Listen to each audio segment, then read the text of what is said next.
وأن هذا صراطي مستقيما فاتبعوه ولا تتبعوا السبل فتفرق بكم عن سبيله ذلكم وصاكم به لعلكم تتقون. بناوی خوای بەخشندەی میهرەبان، الحمد لله رب العالمين والصلاة والسلام على رسول الله وعلى آله وصحابته أجمعين. خوشکو بەڕێوە ڕێزەکانم، بیسەرانی خۆشەویست، پێخۆشحاڵم لە حەڵقەیەکی نوێی بەرنامەی ڕاستکردنەوەی چەمکەکان دێمەوە خزمەتی بەڕێستان. بەو هیوایی ئینشاء الله تعالى حەڵقەی ئەمڕۆشمان ببێتە مای بەرچاوڕوونی بۆ بەڕێستان و بابەتێکی تر لەو بابەتانەی کە جیاوازی و دووبەرەکی تیا دروست بووە لە نێوانی مسلمانانە ئێمە بتوانین ئینشاء الله بە شێوازێک بیخەینە بەرچاوی بەڕێستان وەکو چۆن شەریعەت دایناوە، نەوەک بەو شێوازەی کە هەر تەرەفێک لەو تەرەفانەی کە بەرامبەری یەک ڕاوەستاون لێی تێگەیشتون، چونکە ئەو مەسائلە اختلافیانە، ئەو مەسائلە جیاوازیانە بە تایبەتی لە مەسائلە فەرعیەکانە زۆربەی جار دوو ڕەئیان زیاتر لە دوو ڕەئی لێ دروست ئەبێ و هەر خاوەن ڕەیەک لەو ڕەئیانە ئەگەر بێت و بەو شێوازە لێ تێنەگەین کە شەرع داوای ئەکات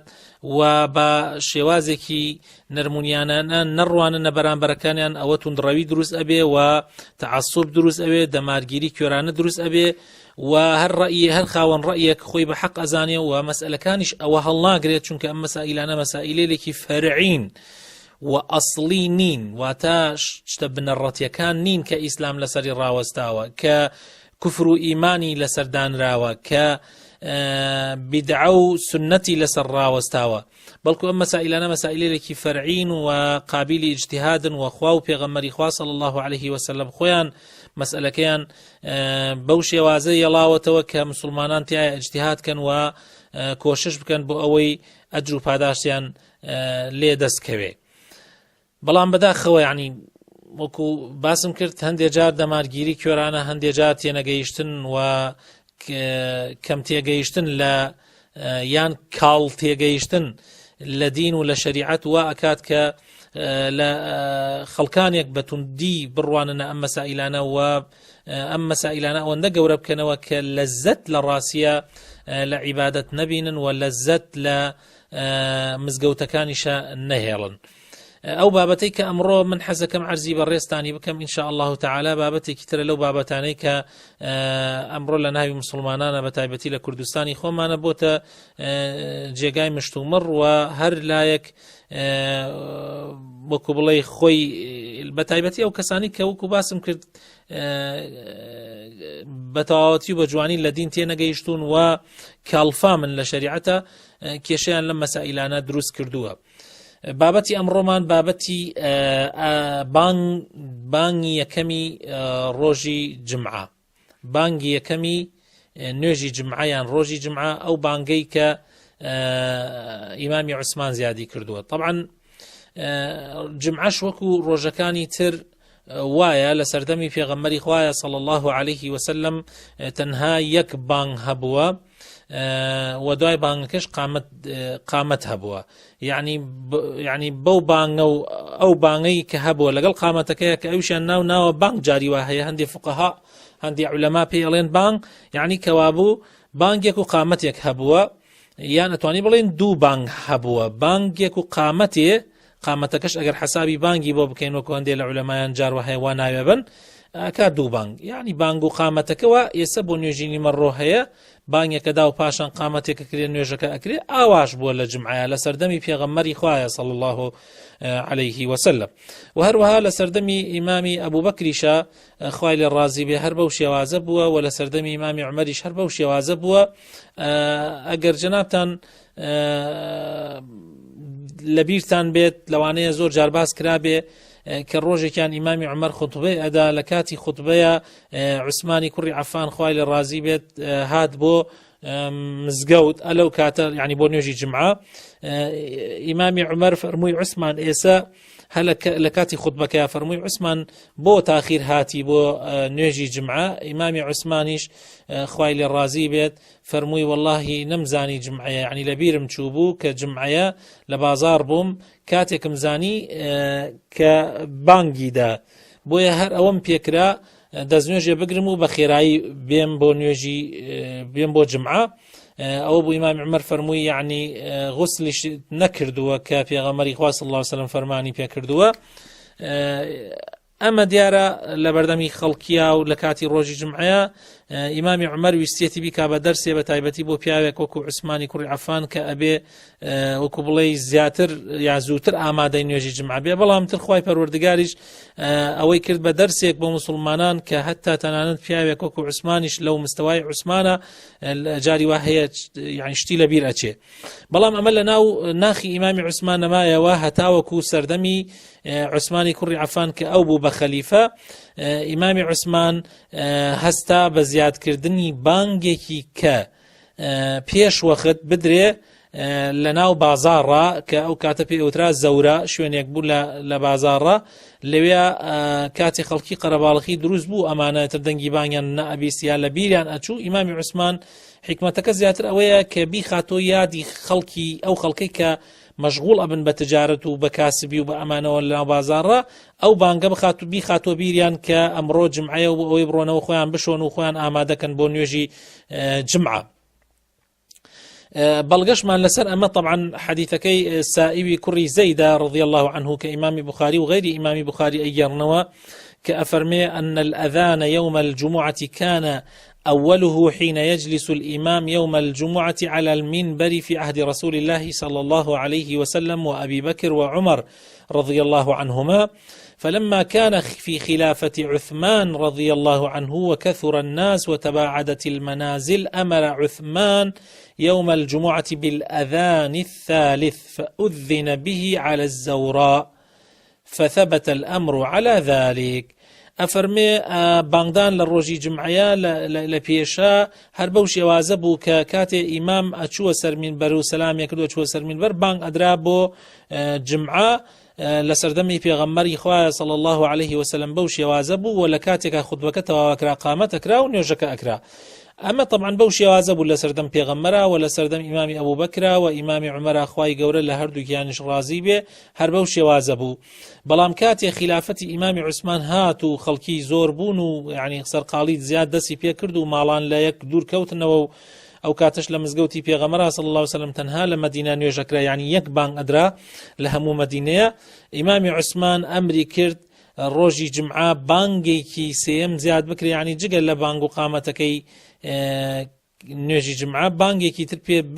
بدرێت لە زەورا کە لە ناو بازاڕایە بۆ ئەوەی خەڵکی ئاگادار بنەوە کە ئەو ڕۆژە جمعەیە فثبت الأمر على ذلك مسألەکان بەو شێوازە مایەوە هەتاوەکو ئەمڕۆ یعنی بەو شێوازە سابت بوو و لەسەر ئەو شێوەیە مایەوە بەڵێ طبعا لەسەر مەسئلەک لەسەر ئەم مەوزوعە خەڵکی یا علەماکان بوونەتە دوو بەشەوە قەولی بەشی یەکەمیان یا قەولی یەکەمیان دوو قەول هەیە لەسەر ئەم مەوزوعە قەولی یەکەمیان قەولی زۆربەی زانایانە زۆربەی فەقیه و علەما و شەرع زانانە کە ئەفەرمن ئاذانەکە و بانگەکەی ئیمامی عوسمان ئەبێ وەکو خۆی بمێنێت و سنەتێکی مستحەبە و بەڵگەشیان ئەوەیە کە پێغەمبەری خۆشەویستمان صلی الله عليه وسلم فەرموویەتی فعليكم بسنتي وسنة الخلفاء الراشدين المهديين تمسكوا بها وعضوا عليها بالنواجذ فەرموویەتی طبعا حدثك إمام أحمد وأبو داود والترمذي أي جرنا وحدثك صحيحة والبانيش أفرمي صحيحة أم حديثة كان بلغا إما أمر من بيكراوە شوێنی خولەفای ڕاشدین بکەوین و عوسمانی کوڕی عەفانیش یەکێکە لە خولەفای ڕاشدین کەوابوو ئەو سنەتەی کە عوسمان دایمەزراند و ئەو بانگە بانگێکی شەرعیە و لە سەردەمی ئیمامی عوسمانیشە خوای لێ ڕازی بێ سەحابەیەکی زۆر لەو سەردەمە مابوون و کۆمەڵێکیانیش لەو دە سەحابەیان کە مژدەی بەهەشتیان پێدرا بوو، وەکو عەبدوڕەحمانی کوڕی عەوف، وەکو سەعدی بنی ئەبی وەقاس، وەکو زوبەیر، وەکو تەڵحا، وەکو سەعیدی کوڕی زەید و دەیەها و سەدەها سەحابەی پێغەمبەر مابوون، وەکو ئیمامی عەلی، وەکو ئەبوو هورەیرە، وەکو يعني خاتو عائشة يعني صحابة كان زور بون وهموشان بور رازي بون وكسش إنكاري نكرت لسر يعني لسر إمام عثمان كوابو ببي أو بوچوني أوان يعني أليان أما إجماعي سكوتية واتا صحابة إجماعا كردوا بو بيدنيك هيان بوا چونك هيچ كسيك إنكاري نكرت لسر إمام عثمان كوابو أما بي بإجماع بلام إجماعي سكوتي واتا إجماع بويك صحابة بيدن بنو كسي عن إنكاري نكردوا ولهندي للروايات كان شهاتوا كأفرمي فلم يعب الناس ذلك عليه واتا كس أمي بعيب نقرد لسر إمام عثمان وكل الرواية إمام طبرانية هاتوا بويا حافظي ابن حجر رحمتي خوالي بي لفتح البارية أفرمي وتبين فيما مضى أن عثمان أحدثه ألا موا بومان دركوتوا كإمام عثمان أم بانجي دا مزراندوا لإعلام الناس بدخول وقت الصلاة أوي خلقي آقدار كاتوا ككاتي نيج هاتوتا بيشوا يعني كاتي نيج جمع نزيق بوتوا قياسا على بقية الصلوات وكوتشون إمام عثمان قياسي كردو سر نيجكاني كتشون بيشا بان أدريتا خلق آقدار بيتو كنيجكان نزيق بوتوا كاتيان فألحق الجمعة بها جمعة شهر الحاق كردوه بو نوێژانەیەکەوە کە ئەبێ پێشوەخت ئاگاداریەکی پۆ بدرێ و ئەبقى خصوصيتها بالأذان بين يدي الخطيب. طبعا بۆ ئیسە لەوانەیە کەسانێک بڵێن ئەی باشە خۆ بانگ ئەدرێ بۆ جمعە، ئیتر چی زەرورە بانگێک لە پێشا بدرێ؟ جمعە لەگەڵ نوێژەکانی کەیە جیاوازی ئەوەیە کە جمعە غوسلی هەیە و خۆ ئامادەکردنیکی ئەوێ بە کەلپەل و بە پۆشاک و بە خۆپاکردنەوە و بە بۆن لە خۆدان و ئەمانە یعنی کاتێکی ئەبێ لای کەمەکەی سەعاتێک سەعات و نیمێک پێش وەخت ئینسان خۆی بۆ ئامادەکە و زوو بێ بۆ مزگەوت و نوێژی سنەتی نەوافل بکە کە لە پێشی جمعەیە هەیە. ئەما هەندێک کاتی ئەوێ بۆیە پێشوەخت ئیمامی عوسمان ئەمەی کردو و بانگەکەی جمعەشی لە شوێن خۆیان یەڵاوەتەوە کە لە بەردەمی خەتیبە بدرێ. وقال لما زيد الأذان الأول كان للإعلام وكان الذي بين يدي الخطيب للإنصات. كابو أو بانغي كم إمام عثمان بو خلق آقدار بيتوا وبانغي الدهم كالبندسي خطيبة أدري بو أوي خلق بيدنگ ببي. أما ابن حجر عسقلاني رحمتي خوالي به واينوسي ولا كتابي شرحي صحيح بخاري كبيوتري فتح الباري. طبعا أما قولي كومالي كما وقولي كومالي دوهم ككميني علمان فرمويانا بانغكي إمام عثمان ترك أدري وتويانا طبعا أمانش أبنا دو باشو باشي كان وتويانا أو بانغي إمام عثمان بدعية وكومالي كترشان وتويانا خلاف الأولاية واتا باشتر وايا پێچەوانەی باشتر وایە یعنی باشتر وایە نەدرێ و ئەوانەشی کەوان وتووە ئەڵێن گوایە ئیمامی عەلی ڕزای خوای لێبێ لە پاش ئەوەی کە ئەو بوو بە خەلیفە لە کوفە ئەو بانگەی نێڵا معناوە ئەو ڕەئی وایە ئەو بانگە زیادەیە و هەروەها ئیبن عومەر بە نەسەن خۆی وای وتووە و عەبدوڵای کوڕی زوبەیریش ئەمانە سەحابەی پێغەمبەرن صلی الله عليه وسلم و حەسەنی بەسری رأي وابو وعطاء وشافعيش رحمتي خوالي بالرأيان وابو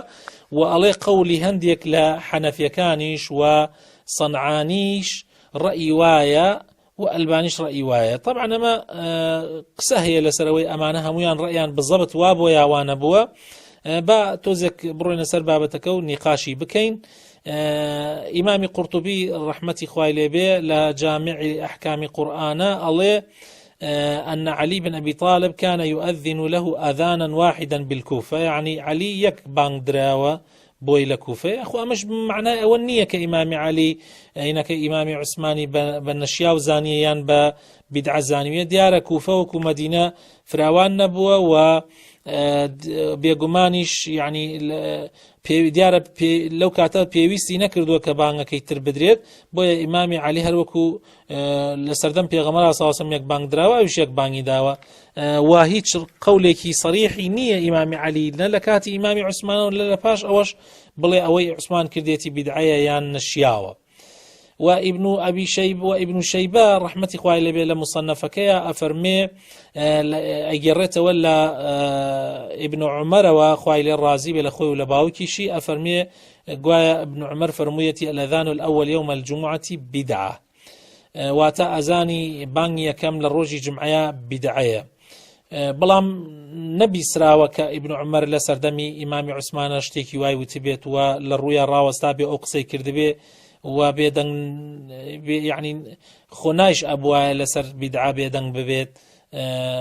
دیارە کە نەیوتووە والله ئەمە خۆی بۆ خۆی هەلە خۆی و گومانێکە کەوێتە ئەم قسەوە.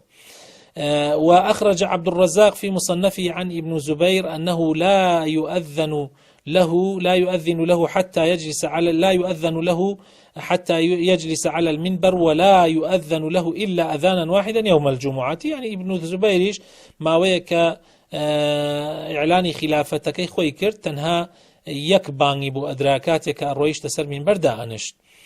وابن شيبة هذا لمصنفك حسن بصري وأجريت وكوافر ميتي النداء الأول يوم الجمعة الذي يكون عند خروج الإمام والذي قبل ذلك محدث. أوي بيش أفرمين باني جمعة باني يكم أوي كاتي إمام درأتي وأوي تريان بدعية دیارە لە سەردەمی حەسەنی بەسریە وەکو بیسراوە ئەمەوەکان بانگەکەیان هێناوە تێکەڵی بانگی نزیکی بانگی لە پێشە هێنایانتە دەرگای مزگەوت دراوە و تقریبان لە نزیکی بانگی دووەم دراوە. ئەمەش زۆربەی پیاوچاکان و حتا تەنانەت من وا ئەزانم قسەکەی ئیبن عومەریش هەر ئەوە بگەیەنێت والله أعلم يعني کە حەجاج بن یوسفی سەقەفی بانگەکە ئیمامی عوسمانی نێڵا بەو شێوە کە سەعات و نیمە پێش وەخت لە ناو بازاڕا بدرێ بەڵکو هێنایان لکانیان بە وەکو ئێسەی لای خۆمان لکانیان بە بانگەکەی ترەوە. یعنی ئەمە لە ڕاستیە بەو شێوازە ئەمە شتێکی تازێ و بیدعەیە حقیقەت. یعنی ئەمە ئەو حکمەتەی کە ئیمامی عوسمان خوای لێ ڕازی بێ یعنی بانگەکەی زیاد کرد کە پێش وەخت بدرێت تا خەڵک ئامادەکا و ئاگاداریەک بێ بۆ خەڵکی ئەو حکمەتەی تیان نێڵا بۆیە ئیبن عومەر و هەروەها حەسەنی بەسری فەرمویانە ئەمە بیدعەیە. ئەمەی دووەم بیدعەیە نەکەی عوسمان چونکە ئەوان نەیان وتووە بانگەکەی عوسمان بیدعەیە. ئەوە ئەبێ وریای ئەوە بین و ئەو مەوزوعە زۆر گرنگە. هەروەها عەبدوڕەزاق لە مصنفەکەیە ئەیگێڕێتەوە كوا عطاء فرمية إنما كان أذان الأول يوم الجمعة فيما مضى واحدا ثم الإقامة فكان ذلك الأذان يؤذن به حين يطلع الإمام فلا يستوي الإمام قائما حتى يخطب حيث يخطب حتى يفرغ المؤذن أو مع ذلك وذلك حين يحرم البيع وذلك حين يؤذن الأول. فأما الأذان الذي يؤذن به الآن قبل خروج الإمام وجلوسه على المنبر فهو باطل وأول من أحدثه الحجاج بن يوسف. سبحان الله. هل أقصيك يما يسعرز مان كردن بالضبط يعني أوي درخصك عطائي كري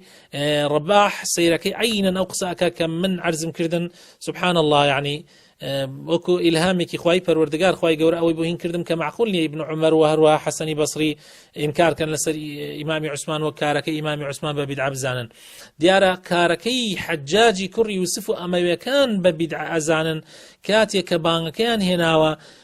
تێکەڵی نزیکیان خسۆتە لە بانگی دووەم و لە ناو مزگەوتە دایانە. يعني بانگی یەکەمیان هێناوە نزیکیان خسۆتەوە. يعني ئەو حکمەتەی کە ئیمامی عوسمان بانگی یەکەمی بۆ دانا ئەو حکمەتیان لەدەست داوە.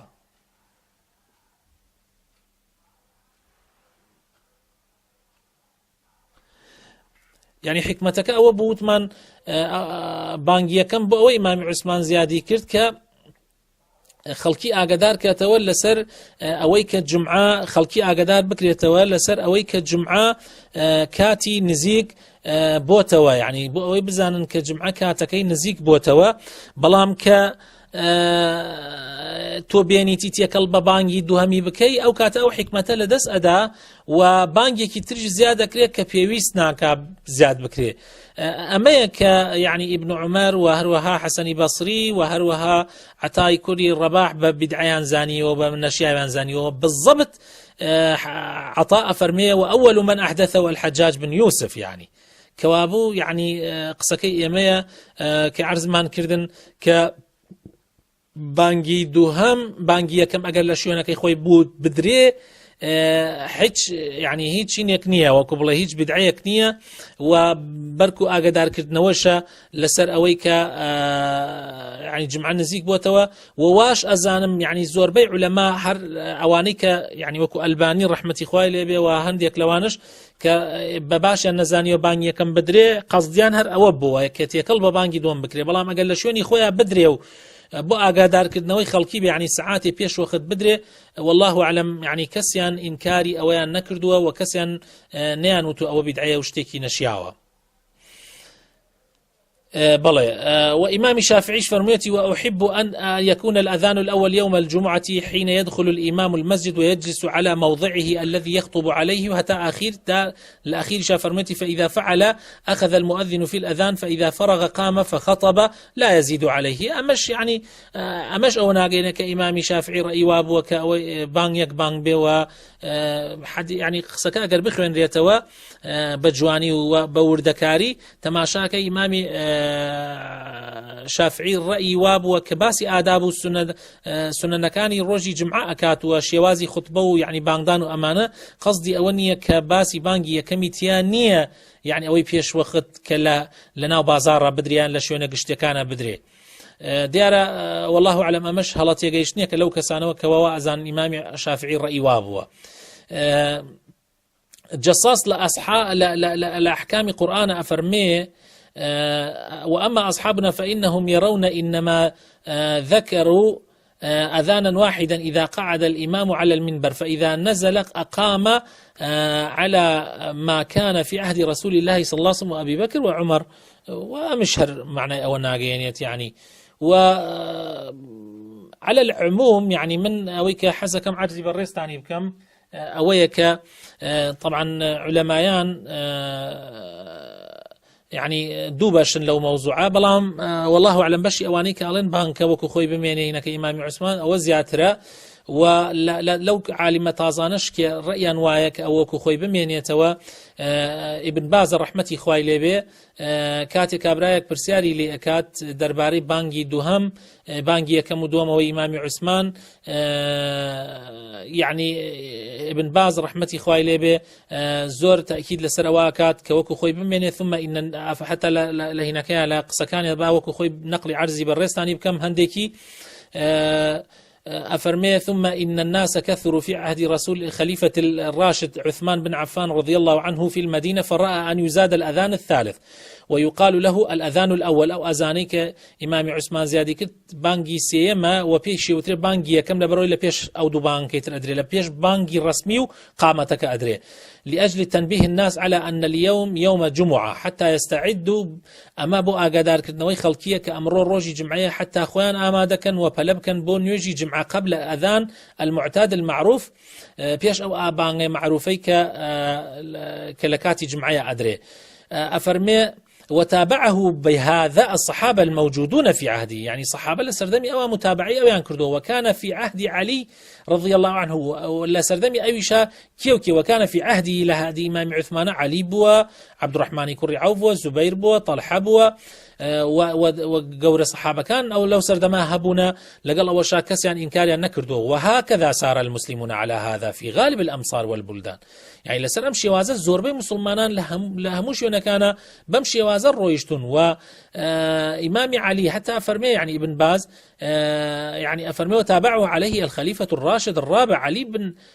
علي رضي الله عنه وهكذا بقية الصحابة. فالمقصود أن هذا حدث في خلافة عثمان وبعده واستمر عليه غالب المسلمين في الأمصار والأعصار إلى يومنا هذا وذلك أخذا بهذه السنة التي فعلها عثمان لاجتهاد وقع له ونصيحة للمسلمين، ولا حرج في ذلك، لأن النبي صلى الله عليه وسلم يقول: عليكم بسنتي وسنة الخلفاء الراشدين فتمسكوا بها وعضوا عليها بالنواجذ، وكو أبو داود أمانة يرنوا، وهو من الخلفاء الراشدين رضي الله عنه، والمصلحة ظاهرة في ذلك، فلهذا أخذ بها أهل السنة والجماعة، ولم يروا بهذا بأسا، لكونه من سنة الخلفاء الراشدين عثمان وعلي ومن حضر من الصحابة ذلك الوقت رضي الله عنهم. أما لبرنامج نور على الدرب يعني رأي ابن باز بو رحمة إخوائي ليبه وبباشي زانيوكو خوي بمينيتوا، وهروها لجني دائمي شويا فرموا، لجني دائمي سعودية يعني أواني شهر رأيان وابوا كأوكو خوي بمينيتوا، وأو بانغا هيتش إينكي تيانية ناشرعية كتيانية وسنة خلفاء الراشدين وإجماع كي سكوتي لسربوا وإنكار نكراوا وحتى أمرش وماوتوا. أولا لسردمي خويا لجنة دائمة أو فتوائي داوا بو سؤالي الرقم 2601 هروها كومالكي تريش لا علمايان وبون من يعني ابن عثيمين رحمة إخوائي ليه كاتيا برساري ليه كان درباري وآي يك بانك بدري يان دو بانك بدري اویش افرمی يعني كدواء وي كباسي كأمت شون بو چی شوازيك بو جا افرمی يو بيويستان ولأن الصحابة رضي الله عنهم لم ينكروا على أمير المؤمنين عثمان فيما نعلم وأنتم محتاجون للأذان الأول. يلي يو بيويستان هي ببانجية كم لتتأهبوا للحضور ويخوتان آمادا كان بو جمعة، فاستمروا على ما أنتم عليه من الأذانين ولا تختلفوا فتختلف قلوبكم وتكونوا فريسة للقيل والقال بين الأمم تتربص بكم الدوائر والاختلاف. يعني نصيحتي أنا كأفرمي دوبان كباوك خوي بمينتوا اختلاف دروس مكان جوازي لنواني مسلمانانا دروس مكان دعاي ضلطان جوازي تأكبه وأبنا نيتشيري دجمنان بلم لاولولا همو كاتي وتفريقه ودوباريكيتان دي دروس بي أوانيش يعني تماحتان تيكن. وأما يعني بصراحة يعني ابن عثيمين فرمويتي ولا تشنشونا يعني باسي واكا كأما بدعنية وأما سنتي في غمرة صلى الله عليه وسلم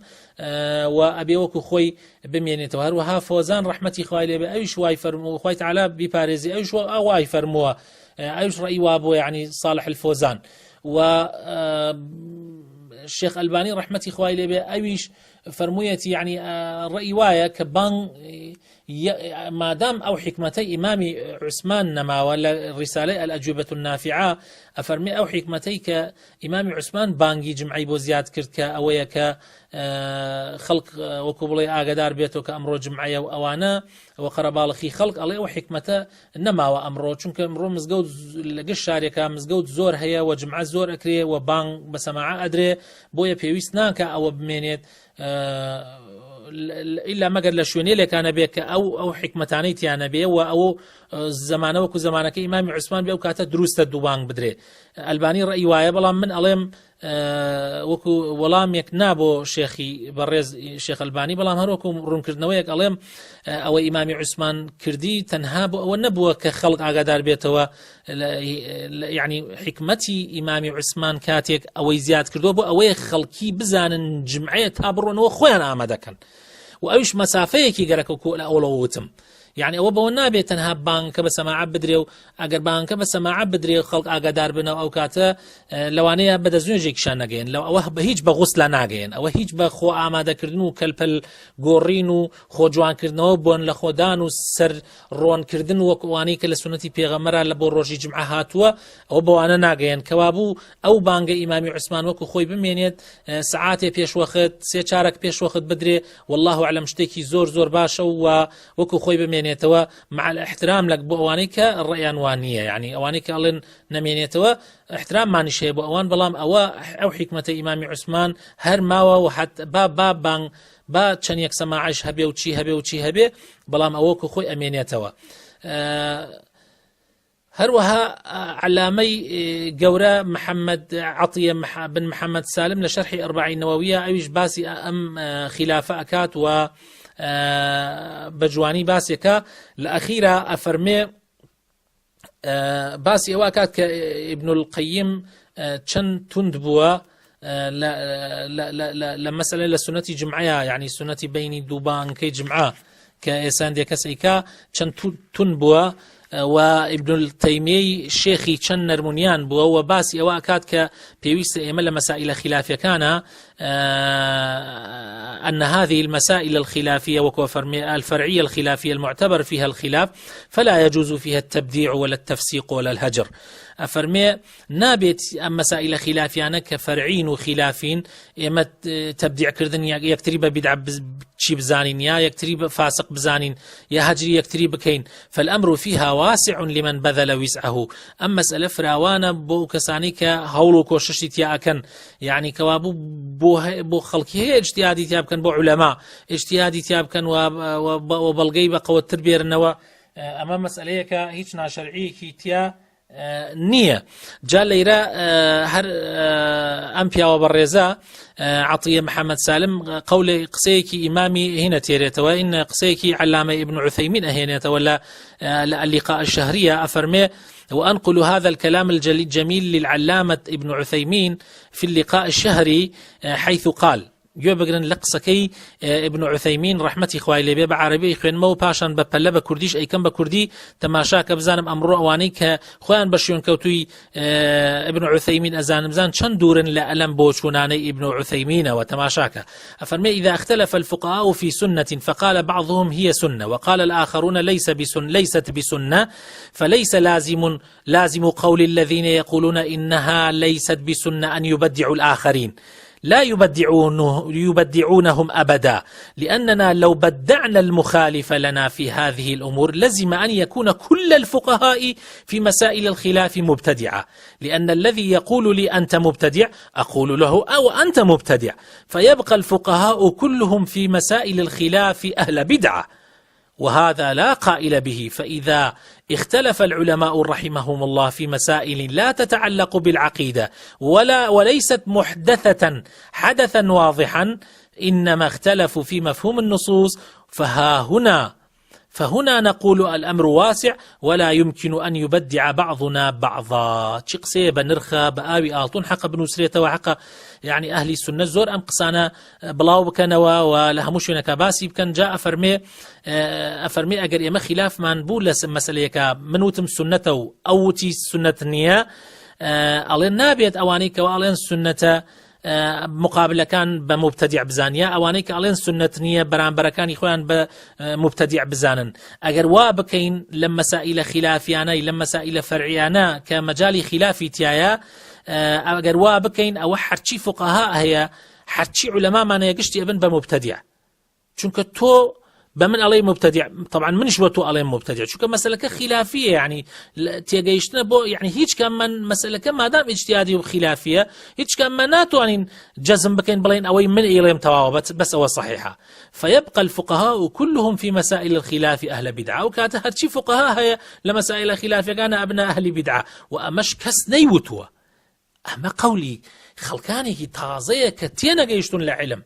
أهل علم نين كسشتي وانالي اگر علماء لمسائل خلافيان دروز بو كمسألة بيوندي بأصول عقيدة وأصول عبادة وأصول أخلاق ونبو أو كاتم مسألة كان يعني مسائل لكي اختلاف التي يجيشتنا للنصوص كان. والأفرمي ابن عثيمين أو مسألة فراوانا وبو علماء هي يعني اجتهادات بكن ونابي يكتري ببدعة أو ببدعة شي بزاني أو ببدعة شي بزاني. رحمتي خوال هرشي علماء إسلام هي داواکارم خوای گەورە بۆ خاترنا وجوانەکانی خۆی ڕەحمان پێ بکە. یا ڕەبی خوایە بۆ خاترنا وجوانەکانی خۆی ئیسلاحمان بکەی. یا ڕەبی خوایە بۆ خاترنا وجوانەکانی خۆت بۆ خاتر ئیسمی عەظەمی خۆت یا رب العالمین داوات لە ئەکەین تەفریقە و دووبەرەکی لە نێوانی مسلمانانە نێڵیتەوە و بە جوانی